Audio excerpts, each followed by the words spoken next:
ہے کہ اس کے ادا کرنے کی وجہ سے اللہ رب العزت پریشانیوں کو تکلیفوں کو ختم کر دیتا ہے، بیماریوں کو ختم کر دیتا ہے، کاروباروں کو بڑھا دیتا ہے. یہ نقل فائدہ ہے. معلوم یہ ہوا کہ زکوٰۃ اور صدقات وہ عمل ہے کہ جس کا رزلٹ آخرت ہی نہیں، اس کا رزلٹ دنیا میں ہی اللہ تعالیٰ دکھا دیتے ہیں. کتنا بڑا عمل ہے، کتنا بڑا عمل ہے. اور یہ تو دنیا ہے، آخرت میں کیا ملنے والا ہے؟ پیارے آقا صلی اللہ علیہ وسلم نے فرمایا جو انسان زکوٰۃ اور صدقات ادا کرے گا، ایک کے بدلے میں اللہ کل کو قیامت کے دن 700 گنا عطا کرنے والے ہیں. یہ آخرت کا ثواب ہے. 700 گنا اس کے بدلے عطا کرنے والے ہیں. ایک حدیث میں اللہ کے رسول صلی اللہ علیہ وسلم نے فرمایا جو انسان زکوٰۃ ادا کرتا ہے وہ زکوٰۃ کل قیامت کے دن اس کے لیے حجت بنے گی. حجت کا مطلب دلیل بنے گی اور کہے گی اللہ اس نے تو نے مال دیا تھا، مال کی زکوٰۃ ادا کی تھی، اس مال کی زکوٰۃ ادا کرنے کے بدولت اس کے گناہوں کو معاف فرما، بخشش کا فیصلہ فرما. اللہ رب العزت اس زکوٰۃ اور صدقات کے بدلے میں اس کی مغفرت کا فیصلہ فرمائیں گے. تو کل قیامت کے دن آخرت کے بدلے میں آخرت میں اللہ رب العزت کے یہاں یہ دلیل بن کر کھڑی ہو جائے گی. اور اللہ کے رسول صلی اللہ علیہ وسلم نے مزید فرمایا کل قیامت کا دن ہوگا، میدان محشر میں جب پسینہ پسینہ انسانوں کو ہوگا، کوئی سایہ نہیں ہوگا عرش کے علاوہ. اس عرش کے سائے میں چند لوگ ہوں گے، ان لوگوں میں ایک وہ شخص بھی ہوگا جو اللہ کے راستے میں صدقہ اور زکوٰۃ ادا کرتے ہیں. یہ آخرت کا رزلٹ ہے، یہ آخرت کا ثواب ہے. بہرحال زکوٰۃ اسلام کے اندر بہت اہم چیز ہے، بہت اہم چیز ہے. اللہ کے رسول صلی اللہ علیہ وسلم نے متعدد احادیث میں ارشاد فرمایا قرآن مقدس میں کم از کم 80 جگہ، کتنی جگہ؟ 80 جگہ، 80 جگہ قرآن نے جہاں نماز کا ذکر کیا وہیں زکوٰۃ کا ذکر کیا. اقیموا الصلاۃ والزکاۃ، اقیموا الصلاۃ والزکاۃ، اقیموا الصلاۃ والزکاۃ ومما رزقناہم ينفقون. کتنی جگہ اللہ نے، کتنی جگہ؟ 80 جگہ اس کو رزق کو، اس زکوٰۃ کو، اس صدقے کو اللہ رب العزت نے قرآن کے اندر ذکر کیا. اب جس قرآن میں جس کا تذکرہ 80 مرتبہ کیا جا رہا ہو اس سے اندازہ لگائیے وہ عبادت کتنی ہے، وہ عبادت کتنی اہم ہے. پیارے آقا صلی اللہ علیہ وسلم نے ارشاد فرمایا الزکوٰۃ قنطر الاسلام. کیا فرمایا؟ زکوٰۃ اسلام کا پل ہے. کیا فرمایا؟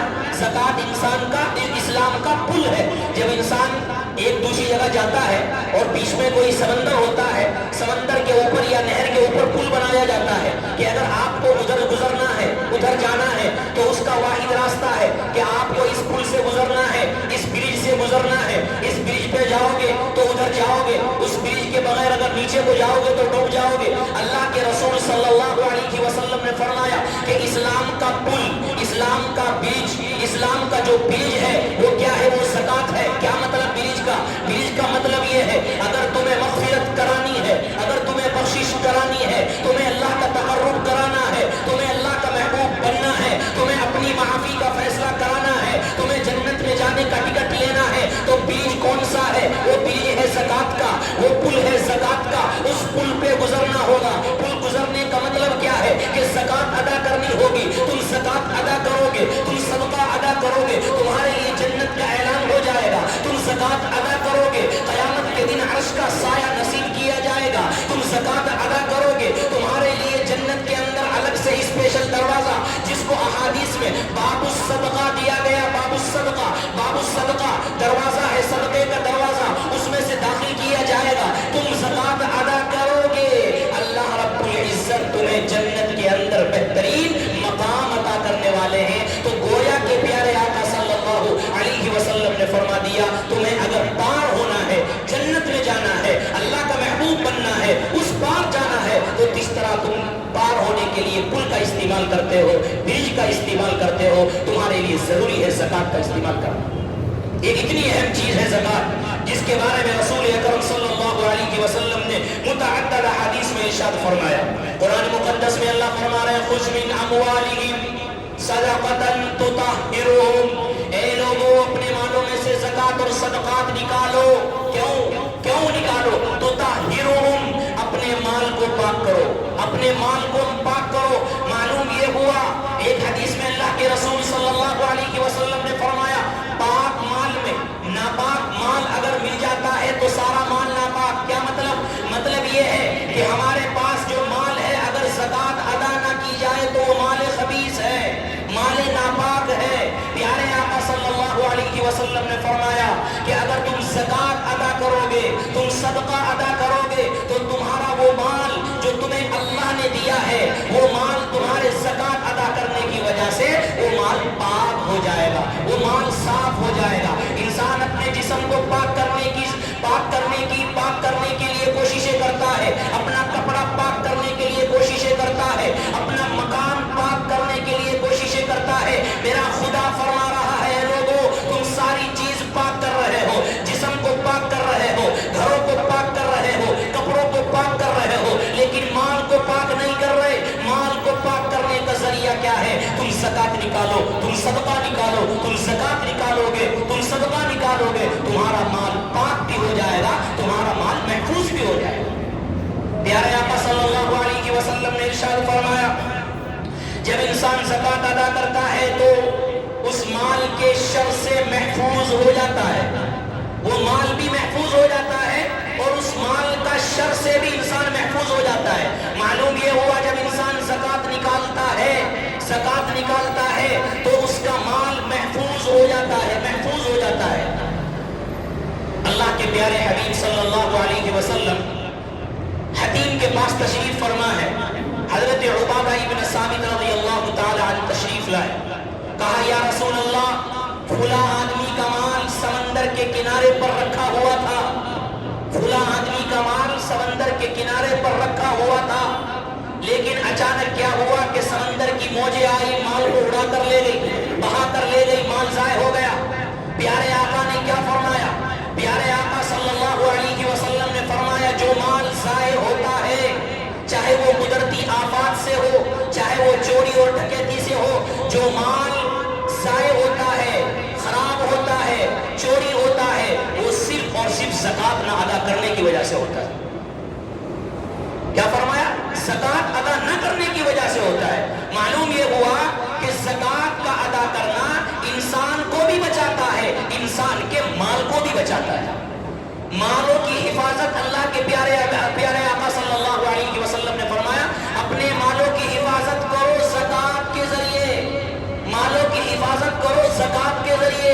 تم صحیح طور پر زکوٰۃ ادا کرو گے انشاءاللہ تمہارا مال محفوظ رہے گا، تمہارا مال محفوظ رہے گا، لیکن شرط یہ ہے کہ تم زکوٰۃ ادا کرو۔ اتنی زیادہ فضیلت پیارے آقا صلی اللہ علیہ وسلم نے فرمائی۔ ایک حدیث میں فرمایا پیارے آقا صلی اللہ علیہ وسلم نے کیا کہ اسلام بغیر زکوٰۃ کے مکمل ہو ہی نہیں سکتا ہے۔ کیا مطلب؟ انسان اگر جب تک زکوٰۃ ادا نہ کرے وہ اسلام پر مکمل عمل کرنے والا بن ہی نہیں سکتا ہے۔ اسلام پر اگر مکمل عمل کرنا ہے، جہاں اور چیزیں ہیں وہاں سب سے اہم چیز ہے زکوٰۃ۔ جب تک انسان زکوٰۃ کو ادا نہیں کرے گا وہ اسلام کو مکمل طور پر فالو کرنے والا نہیں ہے۔ معلوم یہ ہوا کہ زکوٰۃ اتنی اہم چیز ہے کہ اس کے بغیر انسان اسلام پر مکمل طور پر عمل کرنے والا نہیں۔ اللہ کے پیارے حبیب صلی اللہ علیہ وسلم نے ارشاد فرمایا زکوٰۃ ادا نہ کرنے والوں کے لیے آپ نے فرمایا جو انسان زکوٰۃ نہ ادا کرے کل قیامت کا دن ہوگا، جو سونا اور چاندی اس کے پاس ہوگے ان سونے اور چاندی کے پترے بنائے جائیں گے، پترے بولے تو ٹکڑے بنائے جائیں گے، ان ٹکڑوں کو آگ میں تپایا جائے گا، ان ٹکڑوں کو آگ میں تپا کر اس کی پیشانی، اس کے پہلو، اس کی کمر کو داغا جائے گا اور کہا جائے گا یہ ہے وہ تیرا مال، یہ ہے وہ سونا چاندی اور زیور کہ جو تو اپنے گھروں میں اپنی تجوریوں میں دنیا میں ان کو سنبھال کر رکھتا تھا، لیکن ایک سال میں 2.5% تجھے حکم تھا کہ تو زکوٰۃ نکال، تو زکوٰۃ نہیں نکالتا تھا۔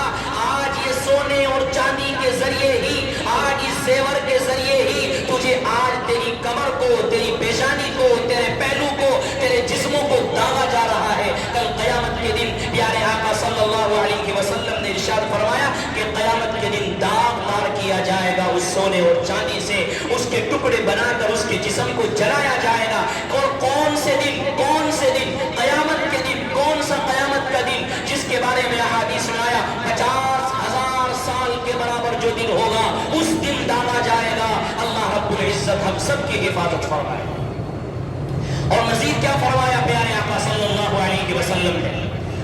فرمایا زکات ادا نہ کرنے والا، زکات ادا نہ کرنے والا، اس کے لیے کیا حکم ہے، اس کے لیے کیا وعیدیں ہیں؟ فرمایا پیارے آقا صلی اللہ علیہ وسلم نے کہ اس کے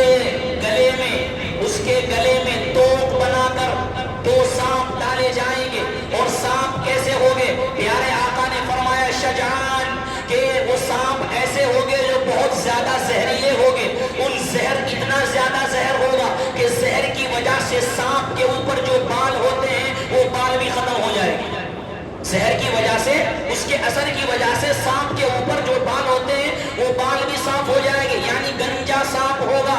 اور پیارے آقا نے فرمایا اس کی آنکھوں کے اندر 2 نقطے ہوگے، جو اس بات کی علامت ہوتی ہے کہ جس کے اندر سیاہی نقطے ہوتے ہیں آنکھوں میں، وہ سب سے زیادہ زہریلا ہوتا ہے، وہ سب سے زیادہ زہریلا ہوتا ہے۔ ایسے سانپوں کو توق بنا کر گلے میں ڈالا جائے گا، اور گلے میں ڈال کر کہے گا وہ انسان کہ تو کیوں آیا، تو کون ہے؟ تو وہ اللہ رب العزت اس کو حکم کرے گے، اور وہ زبان حال سے کہے گا میں تیرا مال ہوں، میں تیرا سونا ہوں، میں تیری چاندی ہوں، میں تیرے زیور ہوں، میں تیرا پیسہ ہوں، میں تیرا روپیہ ہوں، میں تیری مال و دولت ہوں۔ تو نے مجھے سنبھال کر رکھا، اپنی ضروریات میں استعمال کیا، لیکن 1 سال میں 1 مرتبہ تجھے ادا کرنے کا حکم فرض کر دیا گیا تھا، واجب قرار دیا گیا تھا، فرض قرار دیا گیا تھا، تو نے اس کو ادا نہ کیا۔ آج تجھ پر عذاب بن کر میں مسلط ہو رہا ہوں۔ پیارے آقا صلی اللہ علیہ وسلم نے فرمایا 2 سانپوں کو اس پر مسلط کیا جائے گا، وہ سانپ اس کو ڈسیں گے اور ماریں گے اور ڈستے رہیں گے، اور اس زہر کا اثر وہ پیتا رہے گا۔ اس کو کتنی تکلیف ہو سکتی ہے وہ ہم نہیں جان سکتے، اللہ رب العزت ہی جانتا ہے۔ اللہ رب العزت ہم سب کی حفاظت فرمائے۔ ایسی سخت وعیدیں ہیں، لہٰذا ہم سب کو چاہیے کہ اپنے مال کو پاک کریں، اپنے مال کو محفوظ کریں۔ لہٰذا زکوٰۃ کا وقت ہے اور زکوٰۃ کے ایام شروع ہو گئے۔ رمضان المبارک کے اندر عام طور پر انسان زکوٰۃ نکالتا ہے، اس لیے ہمیں چاہیے ہم اپنے مالوں کی زکوٰۃ ادا کریں، اپنے مالوں کو پاک کریں، اپنے مالوں کو صاف کریں۔ زکوٰۃ کے تعلق سے بیان تو بہت لمبا ہے، لیکن چونکہ وقت کی تقاضا ہے اس لیے کچھ مسائل بھی ضروری ہے۔ سب سے پہلے ہمیں یاد رکھنا ہے کہ انسان کے پاس سونا ہے تو بھی زکوٰۃ ہے، انسان کے پاس چاندی ہے تو بھی زکوٰۃ ہے، انسان کے پاس پیسہ اور روپیہ ہے نقد، وہ بھی اس کی بھی زکوٰۃ ہے، انسان کے پاس تجارت کے لیے مال رکھا ہوا ہے اس پر بھی زکوٰۃ ہے۔ ایک بات۔ دوسری بات، کتنے پر زکوٰۃ ہے، کتنے سونے پر ہے، کتنی چاندی پر ہے؟ یاد رکھیں علماء نے جو متفقہ فیصلہ کیا ہے، آپ اس کو تولے سے ہٹا دو یا سورن کو ہٹا دو، گرام کے اعتبار سے لو 87 گرام، 87 گرام، کتنا؟ 87 گرام، 87 گرام سونا اگر کسی کے پاس ہے، صرف سونا ہے، ابھی صرف سونے کی بات ہو رہی ہے اور کسی کی بات نہیں ہو رہی، چاندی نہیں ہے، مال نہیں ہے، کچھ نہیں ہے، صرف سونے کی بات ہو رہی ہے۔ اگر 87 گرام سونا ہے، صرف سونا، اس کے علاوہ کچھ نہیں ہے، تو اس پر زکوٰۃ واجب۔ ٹھیک۔ نمبر 2، چاندی کی مقدار عام طور پر 52.5 تولہ بولی جاتی ہے، جو گرام کے اعتبار سے بنتی ہے 612 گرام۔ کتنی؟ 612 گرام۔ 612 گرام اگر چاندی ہے، سونا ہٹا دو، سونے کی مقدار آپ کو بتا دی، چاندی صرف نمبر 2 چاندی ہے 612 گرام، 612 گرام اگر چاندی ہے صرف اور کچھ نہیں ہے تو اس پر بھی زکوٰۃ واجب۔ آج کے دور میں 612 گرام چاندی کی قیمت تقریباً 1.5 لاکھ کے قریب پہنچ رہی ہے، 1.5 لاکھ کے آس پاس ہے، اوپر نیچے چونکہ ہوتا رہتا ہے، لیکن تقریباً ہمارے یہاں میں نے کل پوچھا تھا تو ہمارے یہاں تو آج کا جو ریٹ ہے وہ 1,35,000 ہے، 1,35,000 یو پی میں، یہاں تقریباً 1.5 لاکھ کے آس پاس ہوگا۔ تو آج کے دور میں اگر کسی کے پاس 1.5 لاکھ روپے ہیں، ضرورت سے زائد سال گزر گیا ہے، اس پر سال گزرنا بھی شرط ہے نا، سال گزر گیا ہے نصاب پر، تو ان 1.5 لاکھ اگر کسی کے پاس ہے تو اس پر زکوٰۃ واجب۔ ٹھیک، یہ تو آپ کو پیسوں کے اعتبار سے بتا دیا۔ اب سنو تیسرا مسئلہ، کسی کے پاس سونا 87 گرام سونا نہیں اور 612 گرام چاندی نہیں، چاندی بھی 612 گرام سے کم ہے اور اور سونا بھی 87 گرام سے کم ہے، تو اب کیا حکم ہے؟ سمجھ گئے نہیں؟ نصاب تو 87 گرام ہے سونے کا، اور چاندی کا نصاب 612 گرام ہے، لیکن ایک آدمی کے پاس 87 سے سونا کم ہے جو نصاب سے کم ہے، اور چاندی کا جو نصاب ہے 612 گرام اس سے بھی کم ہے۔ سمجھ گئے؟ مثال کے طور پر کسی کے پاس جو ہے 50 گرام سونا ہے، ایک مثال لے لو، 50 گرام سونا ہے جو نصاب نہیں ہے، سونے کا بھی نصاب نہیں، ایک کے پاس اور چاندی کتنی ہے؟ چاندی مثال کے طور پر 500 گرام ہے، 612 گرام نہیں ہے، تو چاندی بھی پوری نہیں اس نصاب کے اعتبار سے، سونا بھی پورا نہیں نصاب کے اعتبار سے، تو اب کیا حکم ہے؟ اب حکم یہ ہے کہ دونوں کو ملایا جائے گا، دونوں کو ملایا جائے، دونوں ملا کر اگر چاندی کے نصاب کے بقدر پہنچ رہے ہیں، اور چاندی کا نصاب کیا ہے؟ 612 گرام، یعنی تقریباً 1.5 لاکھ روپے، پیسوں کے حساب سے 1.5 لاکھ روپے، اگر دونوں کو ملا کر دونوں کی قیمت تقریباً 1.5 لاکھ پہنچ رہی ہے تو پھر زکوٰۃ واجب ہو جائے گی۔ سمجھ گئے؟ دونوں کو ملا کر سونے کو بھی ملا دو جو نصاب سے کم ہے، چاندی کو بھی ملا دو جو نصاب سے کم ہے، دونوں کو ملا کر اگر قیمت ہو رہی ہے کتنی؟ چاندی کے نصاب کی، چاندی کا نصاب 1.5 لاکھ مثال، تو 1.5 لاکھ تک اگر پہنچ رہی ہے تو کیا ہوگا؟ اس پر زکوٰۃ کیا ہے؟ واجب ہو جائے گی۔ سمجھ میں آیا؟ سمجھ میں آیا؟ نہیں آیا؟ بھائی چاندی بھی کم ہے، سونا بھی کم ہے، تو کیا زکوٰۃ نہیں ہوگی نا؟ یہ سوچ رہے ہیں زکوٰۃ کیسے ہوگی؟ نصاب تو نہیں ہے، چاندی کا نصاب 612 ہے، اس کا 87 ہے، اب نہیں ہے تو کیا کرے گا؟ دونوں کو ملایا جائے گا، ملا کر قیمت ہوگی۔ اب ملا کر تو قیمت 50 گرام کسی کے پاس سونا ہے، 500 گرام چاندی ہے، تو قیمت تو 5 لاکھ ہو رہی ہے، اب اس پر زکوٰۃ ہے، اس پر زکوٰۃ ہے، کیونکہ زکوٰۃ کے نصاب کے لیے چاندی کا نصاب ہے 1.5 لاکھ روپے، لہٰذا وہ 1.5 لاکھ پہنچ رہا ہے تو اس پر زکوٰۃ واجب ہوگی۔ سمجھ میں آیا؟ اسی طرح تیسرا مسئلہ یاد رکھیں کہ اگر روپے ہیں، زیور ہے، مثال کے طور پر سونا ہے یا چاندی ہے، اس کے ساتھ پیسہ بھی ہے، تو سب کو ملایا جائے گا، یہ نہیں کہ بس سونے اور چاندی کو ملا کر ادا کر دو، نہیں، جو نقد ہمارے پاس مال رکھا ہوا ہے، لاکھ 2 لاکھ 4 لاکھ جتنا بھی رکھا ہوا ہے، اس کو بھی اس کے ساتھ ملایا جائے گا، یعنی جتنا مال ہمارے پاس ہے سب کو جوڑا جائے گا، یہ نہیں کہ بس سونے اور چاندی کی جو قیمت ہے اس سے ادا کر دو اور جو نقد رکھا ہوا ہے اس کی ادا، ایسا نہیں ہے، نقد کو بھی ملایا جائے گا، سونے کو بھی ملایا جائے گا، چاندی کو بھی ملایا جائے گا، مال تجارت جو تجارت کی نیت سے مال رکھا ہوا ہے اس کو بھی ملایا جائے گا، ملا کر پھر حساب لگایا جائے گا، اگر حساب ہو رہا ہے 1.5 لاکھ سے اوپر بیٹھ رہا ہے اور عام طور پر بیٹھ ہی جاتا ہے تو پھر کیا ہے؟ زکوٰۃ کیا ہے؟ واجب ہو جائے گی۔ اسی طرح یاد رکھیں جو پلاٹ سائڈ وغیرہ خریدتے ہیں، سائڈ دو نیت سے خریدی جاتی ہے، یا تو خریدی جاتی ہے اپنے بیٹوں کے لیے مکان بنانا ہے، اپنے بیٹوں کو دینی ہے، ان کو ہبہ کرنی ہے، ایک فلاں بیٹے کو ایک فلاں بیٹے کو، یا مکان بنانا ہے، تو اگر مکان بنانے کی نیت سے سائڈ لی جا رہی ہے، بیٹوں کو دینے کی نیت سے کہ بھائی ان کا حق ہے، ان کو دے رہے ہیں، چلو اس بیچنے کی نیت نہیں ہے، ان کو دینا ہے، تو اس پر تو سائڈ پر زکوٰۃ نہیں، اس پر تو زکوٰۃ نہیں۔ ہاں جو سائڈ اس نیت سے خریدی گئی کہ نفع ملے گا تو بیچوں گا، یعنی جب نفع مل جائے گا مجھے میں بیچ دوں گا، اس کو نفع کی غرض سے خریدی ہے کہ آج 5 لاکھ کی ہے، 10 لاکھ کی انشاءاللہ اس کو بیچ دوں گا، تو اگر تجارت کی نیت سے پلاٹ خریدا ہے، سائڈ خریدی ہے، تو اس سائڈ پر بھی زکوٰۃ واجب ہوگی، جتنے کی وہ سائڈ ہے، چاہے وہ کتنے کی ہو۔ سمجھئے؟ تیسرا مسئلہ یاد رکھیں، اگر ہمارا کوئی مکان ہے، ایک تو ہم رہتے ہیں، ایک ہم نے کرائے پر چھوڑا ہوا ہے، اور اس مکان کی قیمت تو ظاہر بات 50 لاکھ ہے، لیکن ہمیں وہ کرائے پر چھوڑا ہوا ہے، تو جو زکوٰۃ واجب ہوگی وہ اس مکان پر واجب نہیں ہوگی، اس مکان سے جو کرایہ آ رہا ہے، اس مکان سے جو کرایہ آ رہا ہے، اس کرایہ کو اپنے مال میں جوڑ کر زکوٰۃ واجب ہوگی۔ اس مکان جو مکان ہے، چاہے وہ 50 لاکھ کا ہے، کروڑ کا ہے، اس پر زکوٰۃ واجب نہیں ہوگی، اس سے جو ہمیں مل رہا ہے، جو ہمیں حاصل ہو رہا ہے، اس کو اپنے مال میں ملا کر زکوٰۃ ادا کرنی ہوگی۔ سمجھ میں آیا؟ ایک بات۔ اسی طرح ایک بات یاد رکھیں کہ گھر کے جو ضروریات ہیں ان پر زکوٰۃ واجب نہیں، مثال کے طور پر گاڑی ہے، موبائل ہے، کپڑے ہیں، واشنگ مشین ہے، یہ بہت ساری چیزیں ضروریات کی ہیں، ان ضروریات کی چیزوں پر جو ہے وہ زکوٰۃ جو ہے وہ واجب نہیں ہے۔ تیسرا مسئلہ یاد رکھیں، یہ کل پچھلے سال کی شاید پوچھا گیا تھا، بعض مرتبہ چیز گروی رکھی جاتی ہے، سونا چاندی گروی رکھی جاتا ہے، تو کیا گروی رکھی ہوئی چیز پر واجب ہے یا نہیں؟ تو یاد رکھیں گروی رکھے ہوئے سونے یا چاندی پر زکوٰۃ واجب نہیں، گروی رکھے ہوئے سونے چاندی پر زکوٰۃ واجب نہیں۔ کیوں نہیں ہے؟ وجہ کیا ہے اس کی بھی یاد رکھیں، وجہ اس کی یہ ہے کہ زکات کے واجب ہونے کے لیے اس مال کا مالک ہونا ضروری ہے.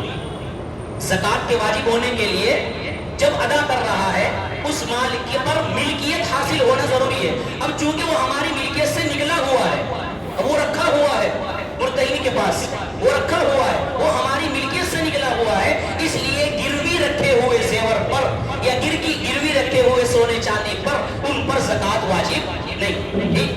اسی طرح ایک مسئلہ یاد رکھیں, زکات کس کو دی جائے, یہ پہلے بھی کئی مرتبہ اس کو آسانی کے ساتھ سمجھانے کے لیے کوشش کی کہ جو ہمارے اصول ہیں اور فروع ہیں, یا جس سے آپ دوسرے الفاظ میں اس کو سمجھنے کے لیے کہیں, جس سے ہم پیدا ہوئے, جو ہم سے پیدا ہوا, اس پر زکات, ان کو زکات نہیں دی جا سکتی. مثال کے طور پر والد ہے, والد کو زکات نہیں دے سکتا, بیٹا باپ کو زکات نہیں دے سکتا, والد کے والد, دادا, دادا پر دادا, جہاں تک بھی ہے دادا پر دادا, والد کسی کو زکات نہیں, جہاں سے نسب چلا ہے والد کا. ٹھیک. نمبر 2 ماں کو بھی زکات نہیں دے سکتی, والدہ کو زکات ادا بیٹا نہیں کر سکتا, والدہ کی والدہ, نانی پرنانی, جہاں تک بھی ہو ان کو زکات ادا نہیں ہو سکتی. جو اصول اور فروع ہے ان کو زکات ادا نہیں ہوگی. ٹھیک. نمبر 2 جو ہم سے پیدا ہوئے, بیٹا ہے, بیٹے کو زکات ادا نہیں, بیٹے کا بیٹا ہے پوتا, پوتے کو زکات نہیں, پوتے کو بیٹے کو زکات ادا نہیں, کیونکہ یہ ہمارے فروع ہے, ہمارے اصول ہے. نمبر 3 بیٹی ہے, بیٹی کو زکات ادا نہیں کر سکتا, بیٹی کو باپ بیٹی کو زکات, البتہ یاد رکھیں, یہیں پر یاد آ گیا تو بھول جاتا ہوں, نہیں تو داماد کو دے سکتا ہے, داماد کو دے سکتا ہے, داماد اگر مستحق ہے, یاد رکھیں مستحق کی بات ہے, کبھی آپ ویسے ہی دے دو کہ ہاں بھائی داماد کا مولانا نے بتایا داماد کو دو, داماد کو نہیں, اگر وہ مستحق ہے, غریب ہے اور مستحق زکات ہے تو اس کو دے سکتے ہیں. بیٹی کو نہیں دے سکتے, بیٹی چاہے کتنی بھی غریب ہے, باپ بیٹی کو نہیں دے سکتا, اور نہ بیٹی کی بیٹی یعنی نوازی کو دے سکتا ہے. تو نہ پوتی کو دینا جائے, نہ پوتے کو دینا جائے, نہ بیٹی کو دینا جائے, نہ نواسی کو, نہ نواسے کو, کسی کو دینا جائز نہیں. یہ ہے اپنے اصول اور فروع جن کو دینا جائز نہیں ہے, یہ یاد رکھیں. البتہ اپنے جو بھائی بہن ہیں ان کو دے سکتے ہیں. اپنا بھائی ہے, غریب ہے, مستحق زکات ہے تو اس کو دے سکتا ہے. بہن ہے, بہن کو بھی زکات ادا کی جا سکتی ہے اگر وہ مستحق زکات ہے. اس میں ڈبل ثواب پیارے آقا صلی اللہ علیہ وسلم نے فرمایا, ایک تو تعلقات بھائی بہن ہیں اور دوسرا زکات, تو ان کو زکات ادا کی جا سکتی ہے, یہ یاد رکھیں. اسی طرح ہمیں یاد رکھنا چاہیے کہ شادی کے لیے یا حج کے لیے کسی نے پیسے رکھے ہیں, حنفی مسلک کے مطابق جو مسئلے بولے جاتے ہیں, یاد رکھنا یہاں پر وہ حنفی مسلک کے اعتبار سے بولے جاتے ہیں, علماء دیوبند کے جو مسلک ہے اس کے اعتبار سے بیان کیے جاتے ہیں. حج کے لیے پیسے رکھے ہوئے ہیں, یا مثال کے طور پر شادی کے لیے پیسے رکھے ہوئے ہیں, اب رمضان آ گیا اور پیسے رکھے ہوئے ہیں, تو ان پر بھی زکات ادا کرنی ہوگی. اگر اب تک وہ ادا نہیں کیے, اب تک وہاں جمع نہیں کیے, اگر جمع نہیں کیے اور وقت آ گیا زکات کے نکالنے کا, تو شادی کے لیے ہو یا حج کے لیے ہو یا کسی اور ضروریات کے استعمال کے لیے ہو, ان پر بھی زکات ادا کرنی ضروری ہوگی, یہ یاد رکھیں. اسی طرح یاد رکھیں زکات کی رقم سے ضروری نہیں کہ پیسے ہی دے انسان. زکات کی رقم سے کوئی انسان کپڑا دینا چاہے, کوئی انسان کتابیں دینا چاہے, کوئی انسان سامان دینا چاہے, کوئی بھی ہے, ضروریات شامل ہے, کوئی بھی انسان کوئی چیز زکات کی نیت سے, کپڑا یا کہنا چاہیے کوئی بھی چیز ہے, اس کو ادا کر دے تو اس کی زکات ادا ہو جائے. سمجھ گئے؟ اس کی زکات یہ نہیں کہ بھائی پیسے ہی دو گے تو زکات ہوگی, نہیں. اگر زکات کے پیسوں سے کپڑے یا دوسری چیزیں, کپڑے یا کہہ لیجیے راشن ہے یا اور کیا کیا چیزیں ملتی جو ہے, بہرحال ان کو ادا کرے گا تو اس سے زکات کیا ہے, ادا ہو جائے گی. اسی طرح ایک یاد رکھیں, بیوی شوہر کو اور شوہر بیوی کو زکات ادا نہیں کر سکتا. سمجھ گئے؟ بیوی شوہر کو اور شوہر بیوی کو زکات ادا نہیں کرے گا. اس کے لیے یہ بھی یاد رکھیں. ایک مسئلہ اور یاد رکھیں, مقروض ہے کوئی انسان, مقروض ہے اور اس پر قرضہ اتنا ہو گیا ہے کہ اگر قرضہ ہٹا لیا جائے تو وہ بالکل غریب اور فقیر. مثال کے طور پر ایک آدمی کے پاس 10 لاکھ روپے ہیں, اس کے پاس فی الحال رمضان مبارک کا مہینہ ہے, 10 لاکھ روپے اس کے پاس ہے, چاہے وہ سونے کی شکل میں ہو, کسی بھی شکل میں, لیکن قرضہ 15 لاکھ کا ہو گیا, اس کے اوپر قرضہ ہے 12 لاکھ کا, 15 لاکھ کا. اب اگر 12 لاکھ ادا کیے جائے یا 10 لاکھ ہی قرضہ مان لیا جائے, 10 لاکھ ادا کیا جائے تو اس کے پاس تو کچھ نہیں بچتا. تو ایسے شخص کو بھی قرضہ ادا کرنے کے لیے, بشرطے کہ وہ قرضہ ادا کرنے کی نیت رکھتا ہو, اگر قرضہ ادا کرنے کی نیت میں پھر نہیں دینا, اس کو اگر دے رہے ہیں تو اس لیے اس سے دیا جائے کہ تیرے اوپر جو قرضہ ہے اس قرضے کی ادائیگی کے لیے تجھے دے رہا ہوں، تو ایسے شخص کو بھی زکات ادا کرنا کیا ہے؟ جائز ہے۔ سمجھ گئے؟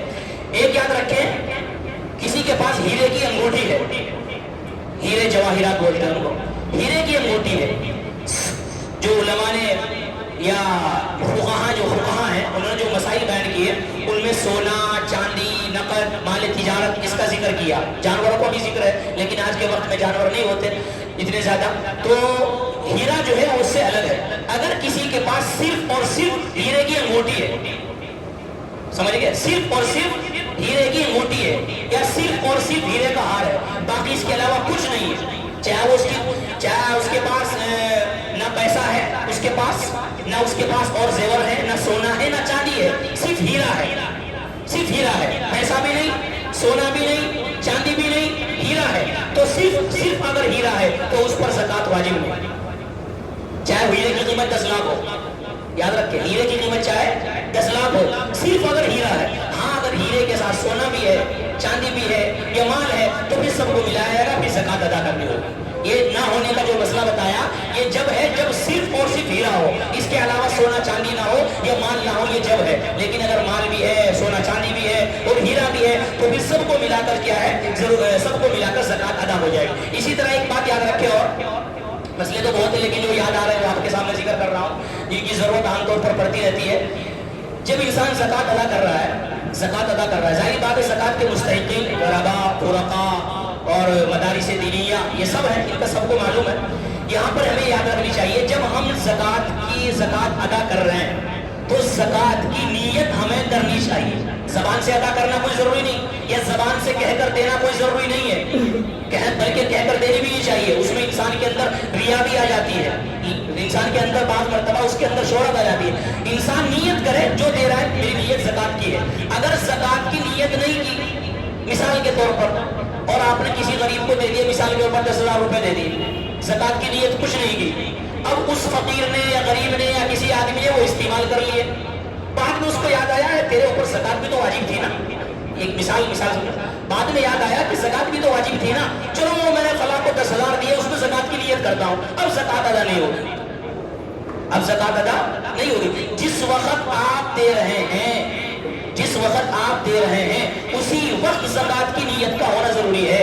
بعد میں اگر نیت کر رہے کہ چلو، جیسا ہمارے یہاں بولا جاتا ہے نا، اگر کسی کا مال گم ہو جائے یا چوری ہو جائے تو کیا، چلو ہم نے صدقے کی نیت کر لی، چلو زکات کی نیت کر لی، مری بھیڑ کھاجا کے نام، ہمارے یہاں بولا جاتا ہے اس کو، مری بھیڑ کھاجا کے نام، کہ چلا گیا بس اللہ کے راستے میں، نیت تو تھی نہیں، وہ چلا گیا مجبوری میں، چلو اس کے اللہ کے لیے وقت کر دو، اللہ کو اتنا کمزور ہم نے سمجھ لیا ہے، نعوذ باللہ من ذالک۔ تو ہم مسئلہ بتانا یہ ہے کہ جب ہم دے رہے ہیں اسی وقت نیت کرنا ضروری ہے، بعد کی نیت کا اعتبار نہیں ہوگا، بعد میں آپ کتنی بھی نیت کرتے رہو اس سے زکات آپ کی ادا نہیں ہوگی۔ اللہ تعالیٰ عمل کرنے کی توفیق عطا